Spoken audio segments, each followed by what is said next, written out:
Welcome to the Positive Pants Podcast. Mindset, motivation, and inspiration to help you find your positive pants. It's time to let go of negative thinking, understand why you do what you do, and stop the self-sabotage. With your host, Fran Excel. Welcome to the show. As always, it's Fran Excel, your resident subconscious success mentor, helping you find your very own pair of positive pants so you can get out of your own way and live a life that you love. If you want to stop sabotaging your own success and let go of the stress, then you are in the right place, my friend. Make sure you download your free Stressed to Success guided meditation at bit.ly/stressed to success as my little gift to you for being here. Please do subscribe, share, review. It really, really helps people that need to hear this message find us, and I so appreciate it. In the show notes, you will also find details of how you can work with me and where you can get your mitts on my meditations, products, and printables. You can also find it through the link in my bio on Instagram, which is my second favorite place to hang out. So please do come join me over there at I'm Fran Excel. Tag me in your takeaways, slide into my DMs. I am here for it. So that is the formalities over, my love. So let's jump into the content. Hello. I am so excited about today's episode. I have Jonathan DePotter with me, founder of Behold Retreats. And we're going to talk about something a little bit left field for you guys. Now, plant medicine is something that I've kind of been looking into for a really long time. And psychedelics and the way that they can actually help us heal from deep emotional trauma, help us with consciousness, help us separate from ego, all of these things. And we're going to have a really, really interesting conversation with you guys. It's going to make you think differently, which you know I love to do. So Jonathan, thank you so much for being here. Tell us a little bit about you and what you do. Thank you, Fran. It's lovely to be here. So where to begin? So at Behold Retreats, we really are passionate about guiding people towards how to make the most out of plant medicine, how to make the most out of psychedelics. And I think a good place to start is by recognizing that these plant medicines respond to the intention. And so, I think most of us have friends or know people who have, say, done a lot of psychedelics, but aren't necessarily leading a beautiful life, right? So it's not the fact that, hey, you just take psychedelics and they're really going to improve your life. That's really not it. The substances themselves are neutral, but they're very powerful tools. And so what's important is actually the context and the intention that sits behind the use of these very powerful tools. And so, all of the amazing science that we see coming out from Harvard and Yale and closer to you, Imperial College in London, really evidences the profound benefits that are available in the right context. And so what we are trying to bring to the table with Behold Retreats is really to help people take this very seriously and to do the necessary preparation, mental and emotional work ahead of a retreat, to use this retreat really to embody your future self. So what are your dreams? What is the reality that you want to create?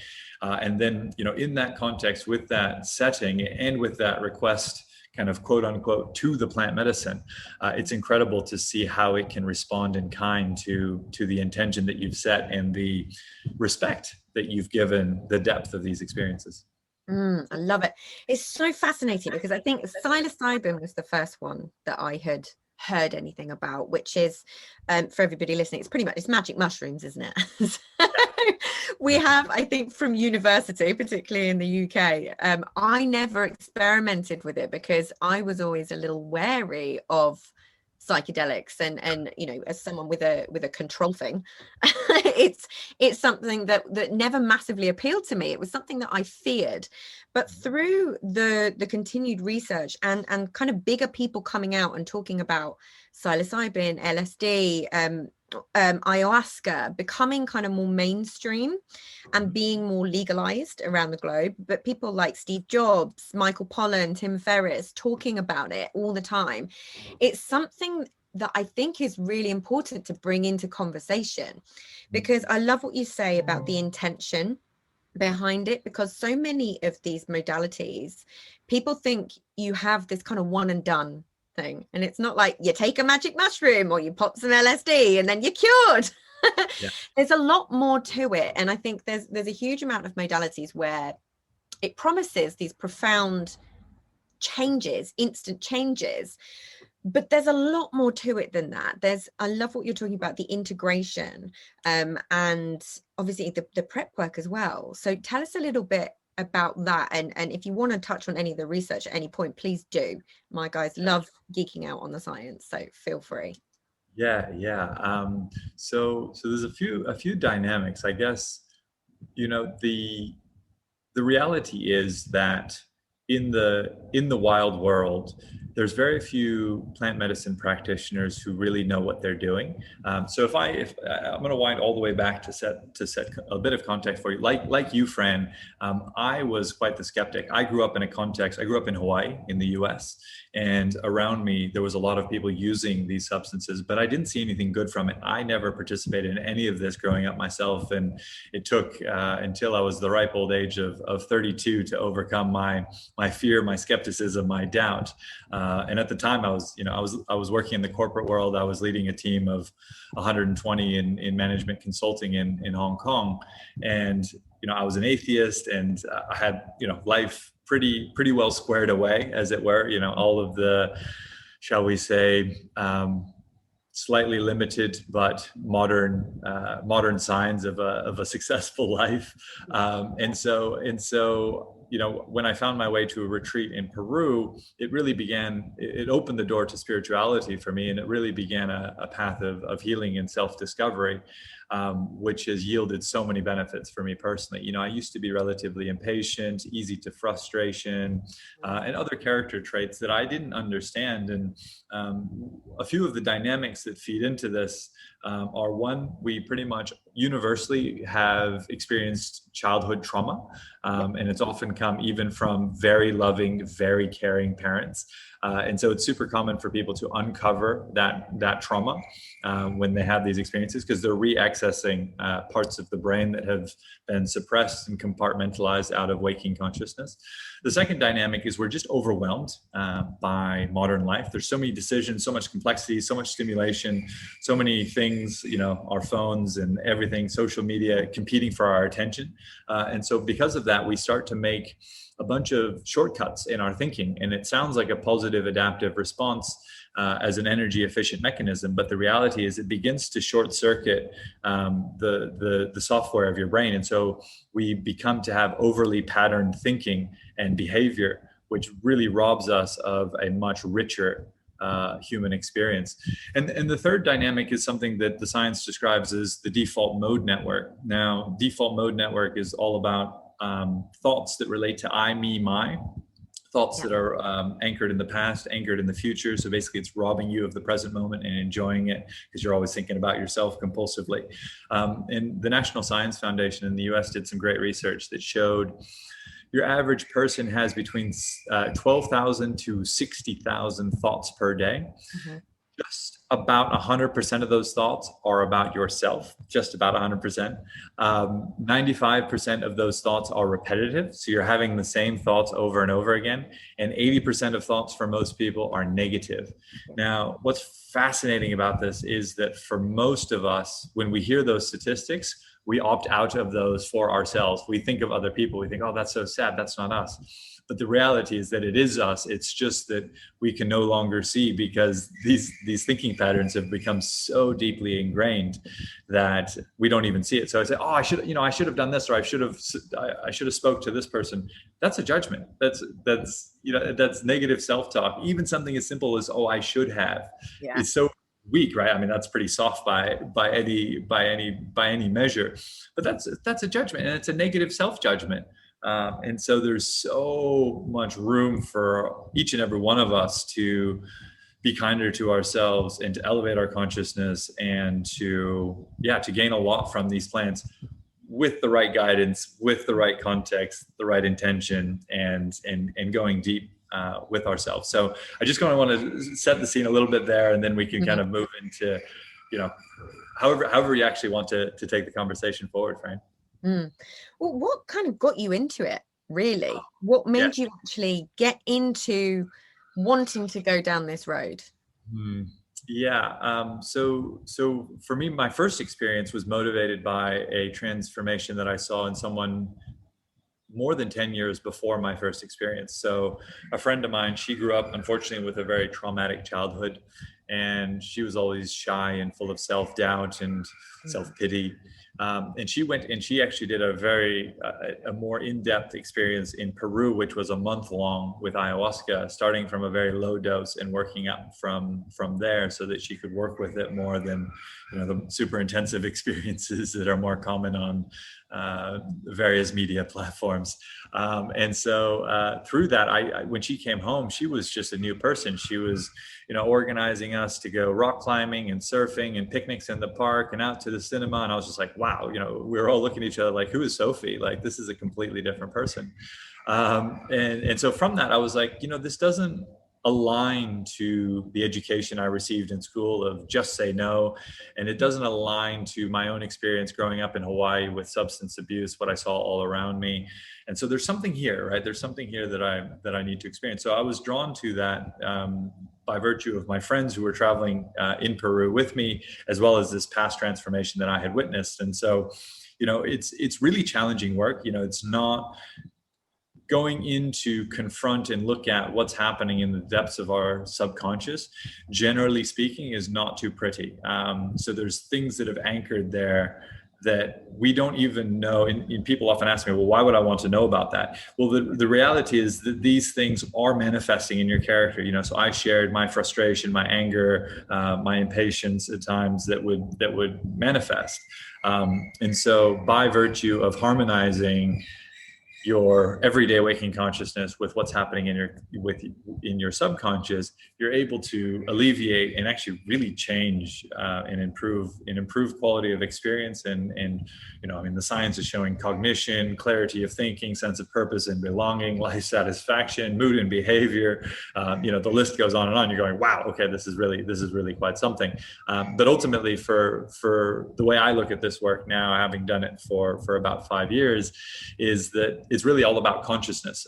Once you elevate your consciousness and maintain an elevated state of consciousness, all of the other benefits are a byproduct. So through my own journey, my own healing work, I had attended probably 8 to 10 different retreats around the globe. And I thought at that point that I knew what good looked like. I had attended all these 5-star retreats.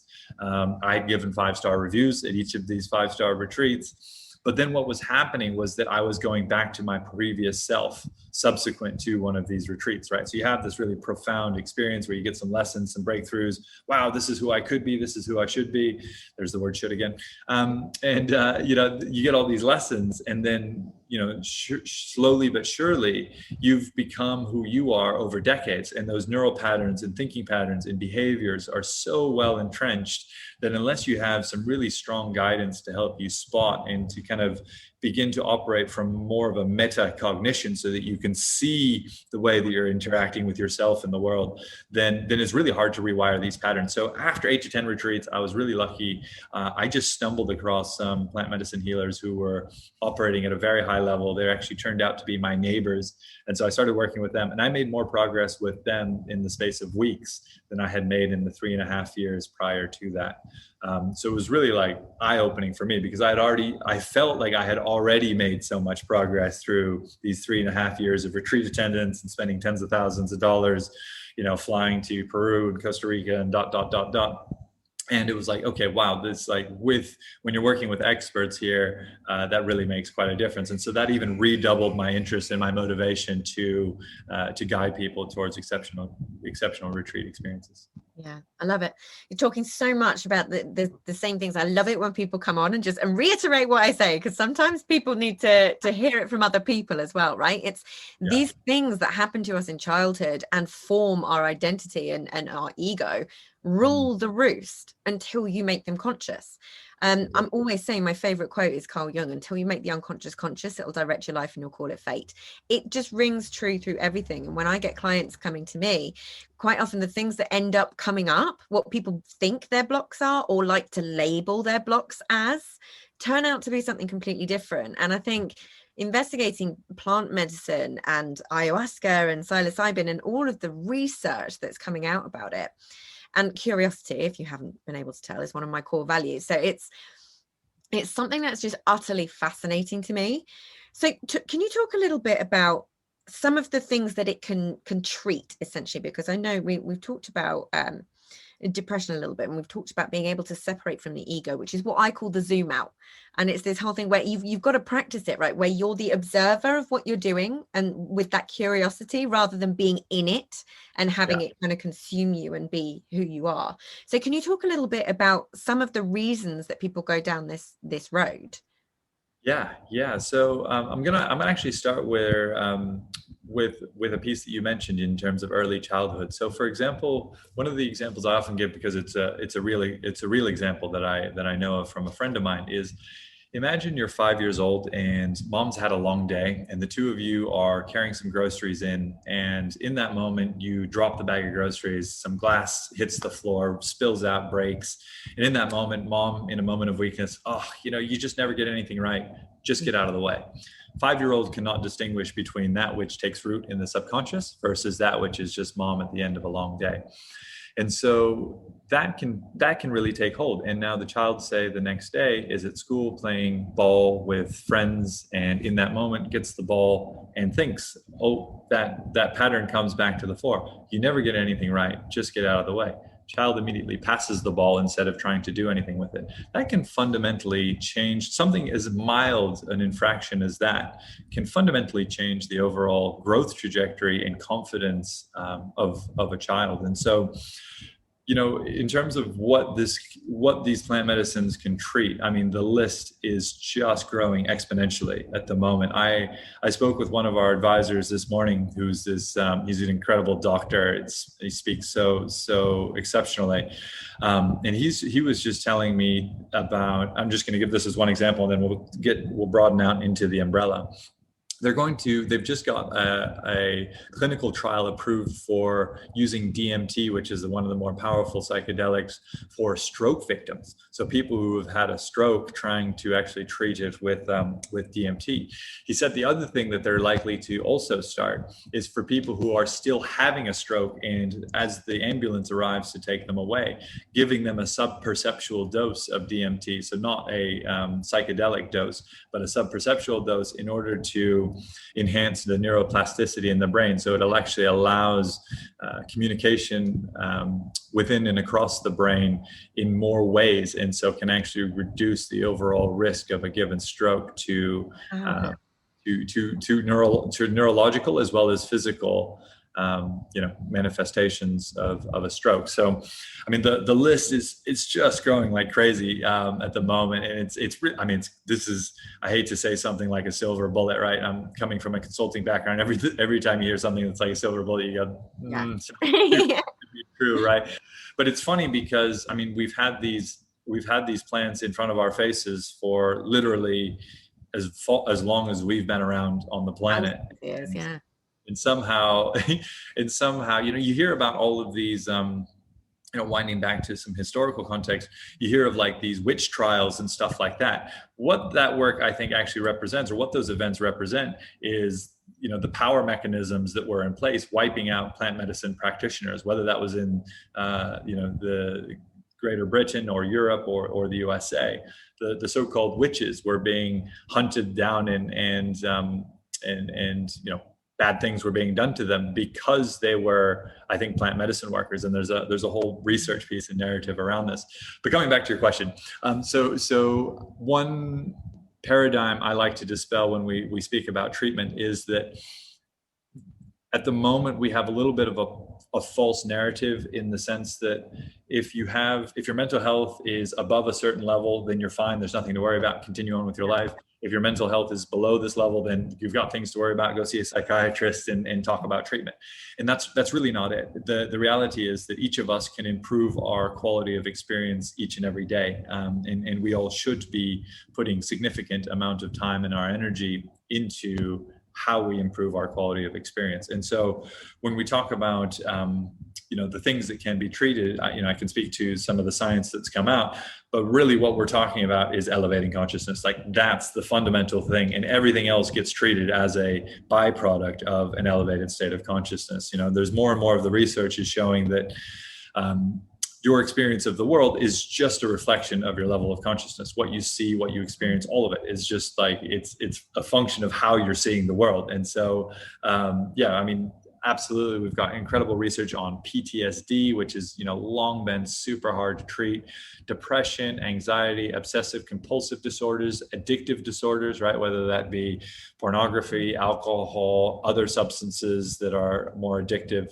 These plant medicines are described as non-addictive in medical terms, because you wake up the next morning and you're not exactly in a rush to go and do that again, right? So these are very powerful experiences. So the range there's also a increasing body of evidence for autoimmune disorders.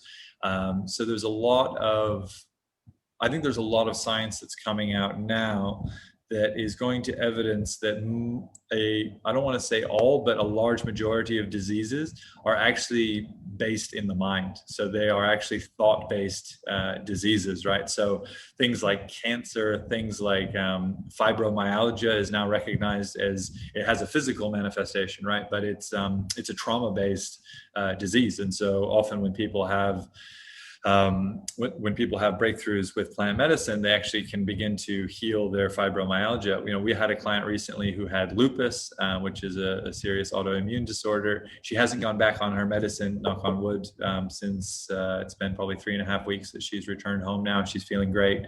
And so, for people who are, and part of the motivation for us has also been able to help people network, right? So whether it's IBS or this or that, there's lots of people out there who have incredible healing stories for their diseases with plant medicine. And so part of the piece that for us has been really motivating and energizing is, if someone comes in our direction with a particular ailment, it's great to be able to connect them to people who have healing stories with exactly their ailment. And then if that eventuates in something for us, or it doesn't, either way, it's totally fine. It's just like, look, you need to speak to these people because you're going to love the story that they tell you. And at least you're going to gain a lot out of that understanding. So it's a bit of an overview in terms of the broad spectrum. I love it. Because there's things like, one of the biggest messages that I try and put out there is just to stop accepting things as just the way they are, because it's not ever the case. Whether it comes to long-term illnesses or anxiety or all of these different things, and I'm kind of living proof of that as well. Me 6 years ago, when I tell people how I used to be, they're like, I don't believe you. I refer to myself as Eeyore on a bad day. I was genuinely one of the most negative people that you could meet, genuinely. And I was that energy vampire, the people that you'd be around them. And it got to a point where I could feel my friends didn't want to be around me, but also I couldn't see the good in anything. It was horrendous to be in that place. But this is why I get so frustrated and upset that this stuff doesn't get taught to people in the basic mainstream, which is why I love that we're having this conversation, because it is becoming more mainstream. And I feel like these conversations are being had in schools, well, obviously not the the plant medicines in schools, but the conversations around trauma and teachers and parents understanding this process, because you're never going to have the perfect parent, because we're all human beings, right? But if you can understand, if you have a moment of weakness, it's okay. But there are ways to kind of protect your kids against that. And the fact that it's also around the media that you consume, the books that you read, the accounts that you follow on social media, all of these things help you form these neural networks that create who you are and what your beliefs are. But whoever that is in this particular moment doesn't need to be who that is in even a week. Sometimes you can have these profound moments of realizations where you're like, everything I believed about myself has just been blasted out the water. And I love that. And I think plant medicine is something that would be Incredible. So when it comes to your retreat specifically, what's the process? Because obviously, like we said before, it's not a drop it and run kind of situation. You talk about the extensive prep and the integration. So talk me through kind of the whole process and how this works. Yeah, so there's a bunch of dynamics that has led me to where we are. So when we first launched, we were doing mostly private retreats, really high end for CEOs and executives. And what was happening was that they were having really profound experiences, but like me and my first experience, they were kind of returning back to where they were. And so there's, if there's anyone who's listening who wants to open high end psychedelic retreats, there's a massive business for that. But we're not really motivated. We're not really motivated by that. We're motivated more by people having the shift, right? It's you can make a lot, again, the money is one aspect of it, but like we really want people to get the benefit out of doing this work. And so in order for that to be true, there's, generally speaking, people are not doing the mental and emotional work. They're just going for a retreat. They really are excited about the retreat and the experience itself. And that's limited. That's deeply limited. The second dynamic is for the untrained eye, it's near impossible, like me for those years, it's near impossible to understand what good looks like. So if you go to any of the retreat aggregator websites, right, and look at all the different retreat options, what you'll see is that universally those retreat options are rated as 5 stars. And that is a pretty strong indication for anyone who's got half a brain that we don't understand this work, this area very well at all. Because I mean, if I told you that every single Airbnb was 5 stars, you would be looking at me like, okay, we've clearly messed something up. We have to do this again. And the variability of quality of work in this space is incredibly large. Like it's just so wide. It should be 1 to 100 stars in practice. And so what we've done is really to provide a more holistic approach and program to guide people through, taking stock of where they are realistically, where they want to be, right? So, I think, as you were alluding to, we can create our own reality. We have the power of imagination. Anything that you can imagine can be brought to pass, right? I think Elon Musk is someone who's out there and embodying that in a very real way. So, set your imagination, set your heights high for yourself in terms of who you want to be, not in 20 years, right? Let's talk about 3 months. Let's talk about 6 months. Who is that person going to be? They're going to be, vibrant health, spiritually, emotionally, physically. They're going to have great relationships. They're going to be passionate about the work that they're doing. They're going to be abundant by virtue of that passion. All of these things that we all deserve and love. And so you can really begin to define that future self in a great amount of detail. And so through that process, and also speaking with our coaches, we'll also begin to see those mental and emotional blind spots, right? So we all have mental and emotional blind spots. So an expert to really coach you into recognizing what those things might be that you might work on.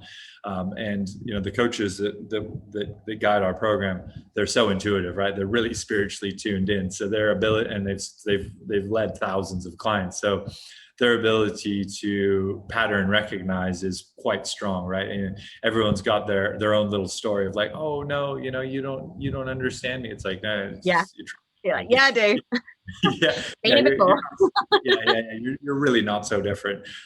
So helping people, get through their little story. And it's so funny working in this space. People always know their story, and it's like, oh, okay, great. Yeah.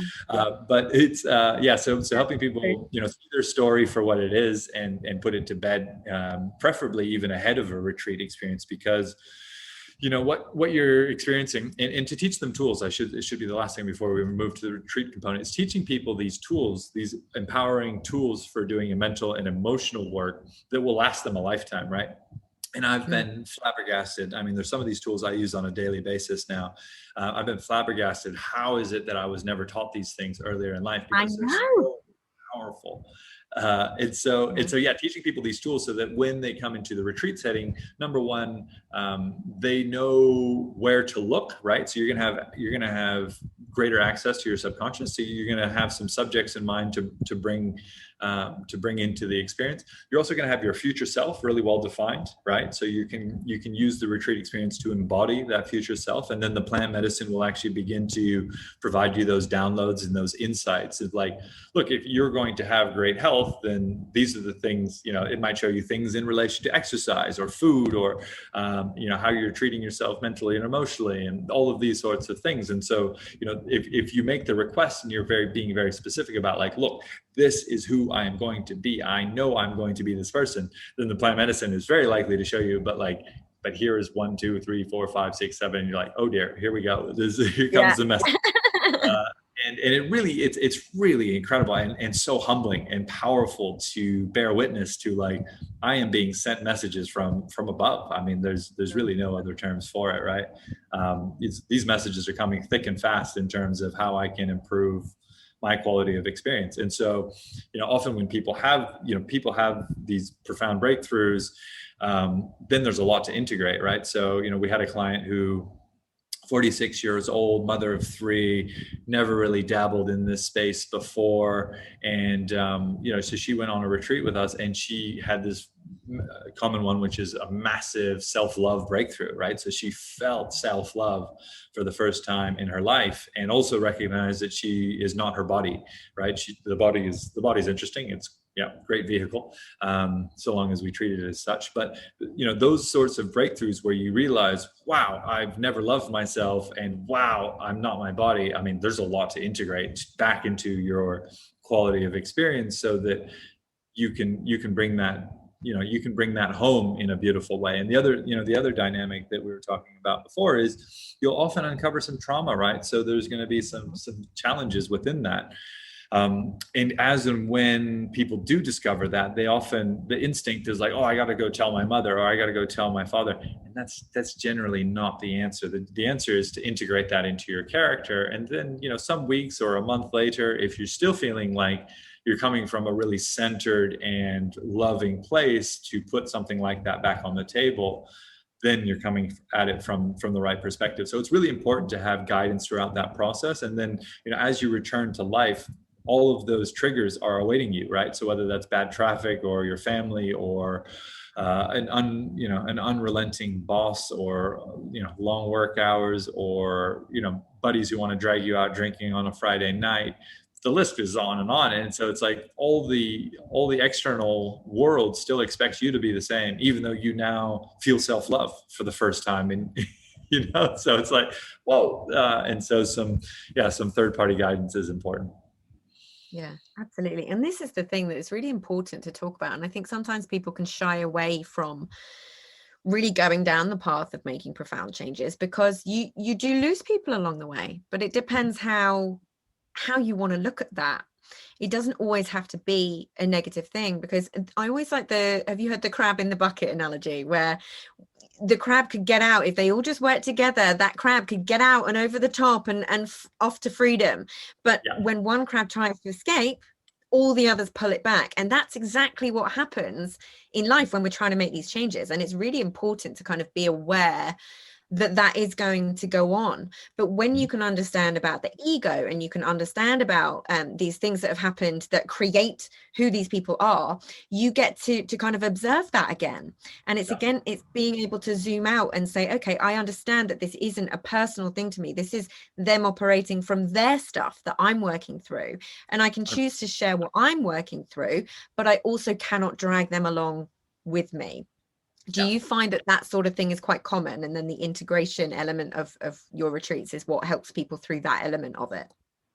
Yeah, super common.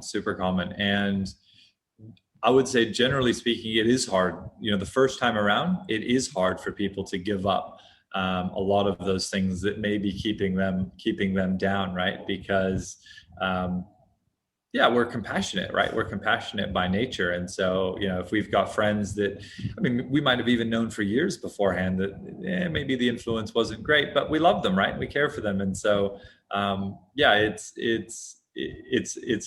a thin line to tread, as it were, because it's a choice, right? It's not to say that you should block out people who drain your energy, right? but you have to do that in such a way that it no longer drains your energy. So you need to set boundaries for yourself so that when you do engage with them, you're doing so from a place of, I love you, I want to spend time with you, but I can't be dragged down into, if you're talking about the torturous relationships that you've got with this and that and the other, like, look, I recognize and I love you, but like, I can't be dragged down into that because it's really not my stuff. And so, I think as more and more people do more of their deep introspective emotional work, then one of the nicer dynamics in my mind is that there's a lifting of all tides, right? Because as friends have seen you, no doubt, make the transition from where you were, they take a greater interest. They're like, wow, these big shifts are possible. And there's really no end to that, right? There's no upper limit to quality of experience. I mean, there's the levels of consciousness that have been documented just go on and on and on and on, right? And there's just, we can all just get better and better and better. And so that's part of what's really exciting is that when people recognize that big shift in you and begin to see the behavioral changes, et cetera, they get motivated. They go, I can, she seems like she's having a lot more fun than she used to be having. I want to have a lot more fun than I used to be having. And that's what it's all about. Yeah, 100%. And it's definitely been the same for me. I think my changes solidified and strengthened a huge amount, and probably the majority of my relationships. Some relationships naturally fell away. There was no big dramatic, I don't love you anymore, because it's not about that, is it? And then there's also the people that fell away for a time, and I've noticed that they've come back full circle, and now we're kind of closer than ever. So it's just being okay with changes, because change can feel intimidating because it's unknown, isn't it? And your brain tries to follow the familiar. So the great thing about plant medicine is you get to rewire that from scratch, don't you? Yeah, you do. Neurogenesis, neuroplasticity, it's incredible. It is. I mean, it's so powerful. And I think, the other dynamic that tends to happen with this is that when people go and they have their first retreat experience, they get really excited. They're like, wow, wow, that was so incredible. I have to tell everyone, all of my friends have to do this. And it's like, I know, I used to think the same thing. And it's like, that's really not it. It's super important that if the soul is calling, then it will all unfold as it means to, right? And so, for us, I always say to the team, like, everything will unfold as it means to. Like, we just need to put out in the world what we're trying to do and what we're trying to do differently. And people will either choose to do this work or not choose to do this work, and they will select into the experience that is right for them. Whether that be full, Amazon immersion with the mud under the eyes and no food for 3 days. Okay, yeah, that's what you want, go for it. Like, but other people are like, please, white walls, latte machine. I want it to be really nice and comfortable with a blankie and maybe, and it's like, yeah, I totally understand that. I could really, be as comfortable as you can for what is going to be a vulnerable experience. Yeah. Oh, I'm loving this conversation. So I mentioned earlier about how there used to be a fear around psychedelics and all of these sorts of things. There's a lot of misconceptions as well, a lot of myths. Are there any that you'd love to bust? Yeah. Where to start? I think the place that I would say is I would start by a word of caution in relation to safety, actually. That, as this topic becomes normalized, people are assuming that normalization means safety. That's really not it. Like, it's there are so many horror stories out there, right? Even in a professional context, there are really, some bad stories out there. In relation to that also, I would point out that this space is entirely unregulated at the moment, right? So sorry if I've gone the other way on it than you expected, but I actually really appreciate that most of the stuff that you see in the, in the majority of the media channels tends to be about 50-50. So they tend to have about 50% of the coverage on like, hey, here's a lot of the really cool benefits. And then 50% about like, hey, recognize that there's some other types of stories that are out there. And I think that's super important, because even if it's 99%, 1% in terms of good stories, bad stories, like, I have access, unfortunately, to a lot of bad stories. And they're way more common than we give knowledge to, because they often don't really make the news, right? It's And it's just so common. So, for anyone who feels motivated, just take this super slowly, super carefully. The few myths that come to mind for me are, number one, around a bad trip. I think it can be a very challenging trip, right? And so that's why expert guidance is so important in relation to one of these experiences, to really hold space for you and to help you through the emotional processing in relation to what may be arising. I think the other dynamic that I hear a lot about, but doesn't actually get spoken about that much, is how to phrase this. I would say it's losing. There's a fear, right? There's a fear of losing the mind, and that's, to some extent, that's healthy. Even though I've had probably close to 40 ceremonies now over the years, I still have a degree of trepidation or nerves, or even fear in relation to these experiences, because they're not predictable experiences. And so in my mind, any adventure that it's worth its salt has a degree of butterflies in the stomach associated with it. That's what makes it an adventure, right? So if you're going hiking in the Himalayas, there's that feeling, right? It's the same sort of a feeling. And so the other fear that often comes up for people is, am I going to lose my mind, right? Am I going to really lose my mind? And again, this is why expert guidance is so important, to help you find the right dosage, to manage the energetics correctly, because at the moment we're talking about kind of the very surface level of the subject. It's so much deeper. There's so many dynamics. I'm happy to dive into some of the stranger ones to see how much your audience might think I've lost my mind. But but there is a fear there of like, oh well, I think I can lose my mind. And actually, broadly speaking, the opposite is true, is that you can actually gain your mind for probably the first time in your life. Now, the other unfortunate dynamic is, because this work is unregulated, there are no controls out there, right? So the work is being allowed in a number of countries, but there's no standards for medical screening, which is super important. There's no standards for quality of care.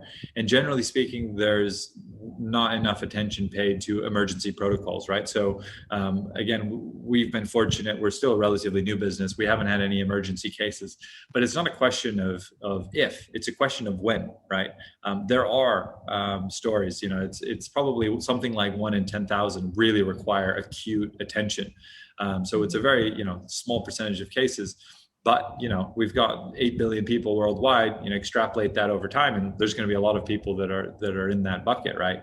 Because I think this will become legalized and democratized, et cetera, over the broader population. So that's a few of the dynamics. Are there any other myths that you may know about, that you may, from the UK, your part of the world, that you think we might benefit from? Well, I think to be honest, that because we all, and I talk about this a lot, like we have our unconscious beliefs around what something is and what it's going to be. So that when you talk about LSD or mushrooms, like you have these visions of people jumping off roofs and seeing terrifying things, and that's the main thing. It tends to be around the bad trip, the danger, and that's kind of what we've grown up understanding as psychedelics.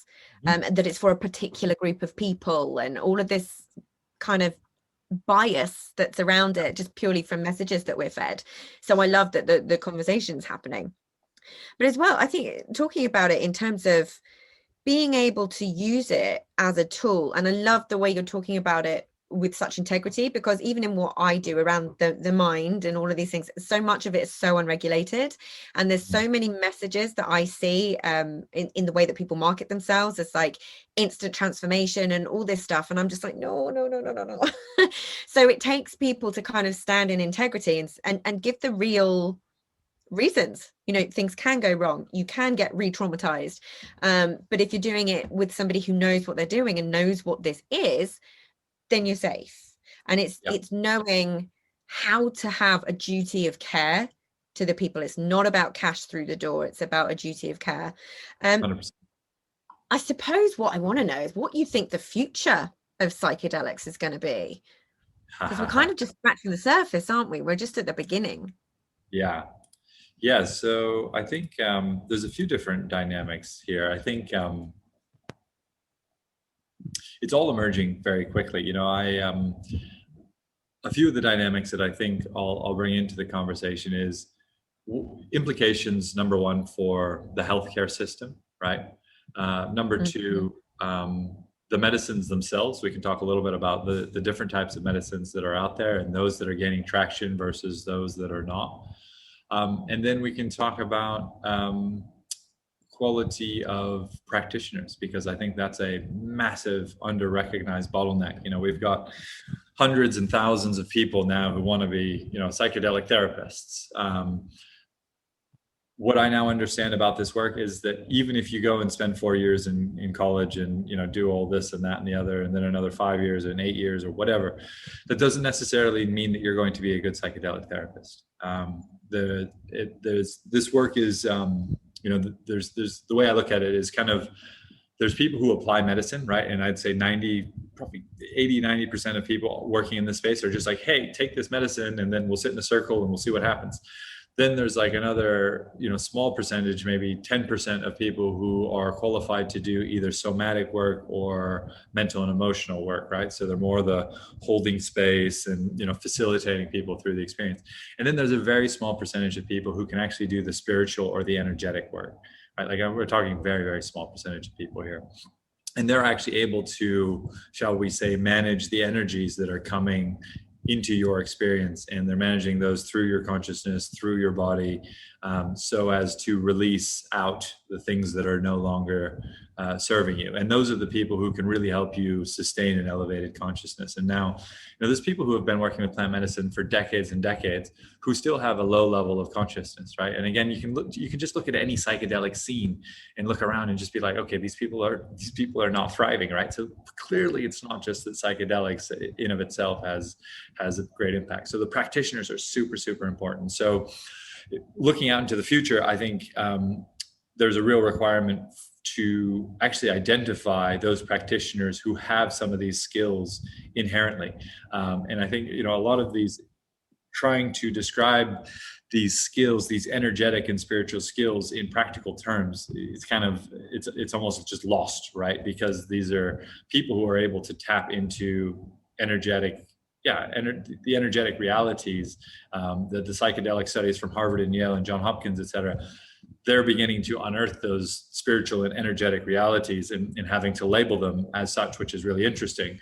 But there's really a shortage of people who can work in that field, and it's really kind of quantum field type of work that they're doing. So coming back then to the medicines themselves, so there's kind of, at the moment, there's three medicines that are being called psychedelic, two of which are not psychedelic, right? So MDMA and ketamine are being lumped in at the moment.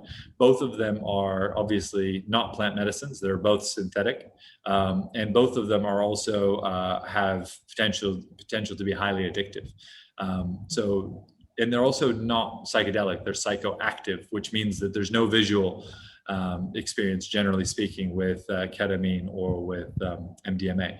Now, therapy with ketamine, with MDMA can be very, very, very powerful, but I don't think the experiences can be quite as profound as, say, the plant medicine and the psychedelic substances. So the third is that's gaining traction is, as you shared before, it's psilocybin, magic mushrooms.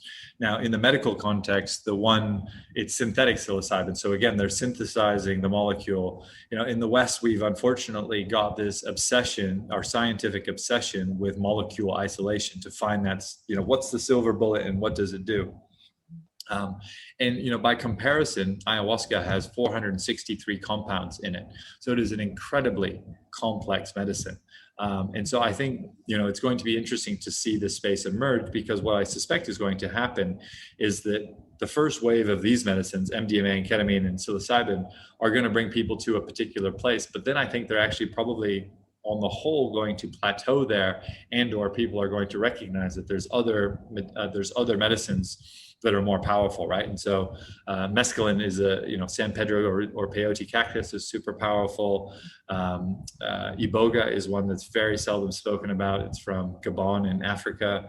Super powerful medicine. Very strong, it's often described as the male equivalent to ayahuasca. So ayahuasca is more grandmother, maternal energy. Iboga is more kind of the male strength energy. So it's very powerful plant medicine. Ayahuasca, obviously very well known and growing in popularity. And then there's the, again, there's the chemicals that underlie ayahuasca. So there's DMT, and that's growing in popularity as well. It's great to see that it's super powerful medicine, like super powerful. And there's a lot more that's happening with clinical trials there. And then there's 5-MeO DMT, which is even more powerful again. And that's also getting quite a bit of attention. That's, I don't know if you've seen the thing with Mike Tyson recently. He had this massive breakthrough with 5-MeO DMT. Yeah. Oh, I love it. It's just so fascinating. But I think one of the core things is just to reiterate, don't go trying to do any of this yourself. It's like Jonathan says, it's making sure that you're picking your practitioner and you're really doing your due diligence and your research. This is not something that you enter into lightly. 100%. And just for your guests, the challenge in finding a good experience is not finding a good experience. And let me elaborate on that, which is that you will go meet friends who've gone and done an ayahuasca circle and said, oh yeah, I know a guy who does this really great. Yes, that's what they've said to you. But that's not necessarily it doesn't necessarily make it so. What you want to know, who the person you want to take guidance from in terms of who you want your experience with, is someone who's fundamentally changed their lives, right? So you want to actually hear the transformational story from, well, before I was kind of here, I was, working in audit 12 hours a day and fluorescent lighting and, and now it's 6 months later, 12 months later, whatever the time period. Now here's everything that I have got going on in my life. And you should be hearing things about health, desire and motivation to care for the self, the relationships, the motivation, passion for work. You should be hearing all of those sorts of things. So it's not like, oh yeah, I had a really profound experience. It's what has been the changes to the quality of your everyday life and your everyday experience in consciousness. That's what we're really testing for. And one of the dynamics is that, as we're starting out, what feels like, what I explained for me, what feels like a massive amount of progress is actually just scratching the surface. And I was in that cycle for years. So I only share this message because I'm just trying to help people learn from the mistakes that I made for so many years, Exactly. We get to shortcut the years and the money. Yeah. So where can people find out more about you and the research and your retreats? Let everybody know where they can investigate. So we're on behold-retreats.com. You can read a lot more about what we're doing, what we're offering. We've got some links to some of the great science. There's some great documentaries out there. I would really recommend anyone. Fantastic Fungi. If you're interested in reading, Michael Pollan's book is, who you mentioned before, is really great. He's actually a new book is just coming out in the next couple of weeks, I believe, which should be exciting. I think having read some of other Michael Pollan's book, and I'm a huge fan of his other books, I did feel like his book on psychedelics held back quite considerably. And I think he did so consciously because he wanted to ease the subject into an American population that's got their mind made up about way too many things. Mm-hmm. And so, I think he's really going to follow up with a solid right hand with his next book. So it should be a page turner. So that's a few of the areas or a few of the places that I would put people in the direction of. I think just generally speaking, if this is something that takes your interest, spend the time and the energy. Just as you said, Fran, it's something that's grabbed your interest and you've been doing your own research. That's the most fundamental thing. Like, go out there, hear some stories, read some things, and begin to form your own thoughts, your own questions, your own opinions, and really understand your own motivations, right? So what I hear a lot of is like, oh yeah, 2 of my friends did this, I want to do this. And it's like, no. Develop your own motivation. Like, really try to understand for yourself, why is it that you would actually have one of these experiences? Because through that process of understanding yourself, you will come to get a lot more from the experience itself. Absolutely. It's so true. There's so many things that we do on a daily basis because other people have told us we should, or because they've done it, or because someone else has said, oh, you can do this. And it's so rare that people strip it back and say, okay, what do I want and what do I think? Like, let's strip away the layers of what other people are telling me and really connect back into kind of myself and what I think and I believe. So love that. Yeah. So if there was one thing that you wanted listeners to take away from all of this, what would it be? Ooh. Understand the levels of consciousness and understand that your experience, the mystics have been telling this for millennia, right? But like so many others, I wasn't listening for the majority of my life. And I think in the modern, rational, logical world, we've become disconnected from our true nature. Now, through elevating our consciousness, we can reconnect with source energy. We can reconnect with our true nature. We can begin to peel away the levels of programming that have come from modern culture, and recognize ourselves for what we truly are, which is eternal spirits, and that will be here, that we're here before our birth and will be here after our death. And to have that experience for ourselves and that knowledge for ourselves that can never be taken away. And it's such a humbling, beautiful, empowering, universal, transcendent experience that it's something that, I wish for everyone, of course, everyone at their own speed, in their own time, in their own place. And importantly, I would say that plant medicine is a fast way to get there, but it's certainly not the only way to get there. There are many, many other ways to get to these higher levels of consciousness without plant medicine. So for those that this feels too extreme, take the interest anyway. This is not dependent upon plant medicine. It's just a powerful tool. Yeah, exactly. And that's the thing, as I said this, I can't even remember where I said this, but there's thousands of modalities out there. And that's the thing. It's kind of the curiosity piece of the puzzle comes back in again. It's like, just be curious. What could work for you? What resonates with you? But again, it's that tuning back into your body again, isn't it? And thinking like, okay, what's vibing with me? Like, what am I feeling into? And if there's a call there to try something out, listen to it, research, investigate, all of that. Thank you so much. I've loved this conversation, Jonathan. So thank you so much for joining me and having a cup of tea over some psychedelic chat. Beautiful. Thank you so much, Fran. So if you've got value from this and you know in your gut that now is the time to step up and start rewiring your thinking and start changing things for yourself, then please do book in a free discovery call so we can work out what needs to happen to get you from where you're at right now to the action-taking success you know you can be. If you want my eyes and ears on your problems, then I do work with people one-on-one and through the Proactive Pants program. You can find all the details to book in a call in the show notes, the link in my bio on Instagram and on my website, franexcel.com. So stop waiting for if and when and choose to change things now, because you can. I am here to believe in you when you don't believe in yourself. And as always, I hope you found this helpful. And as always, I will see you next week. Bye.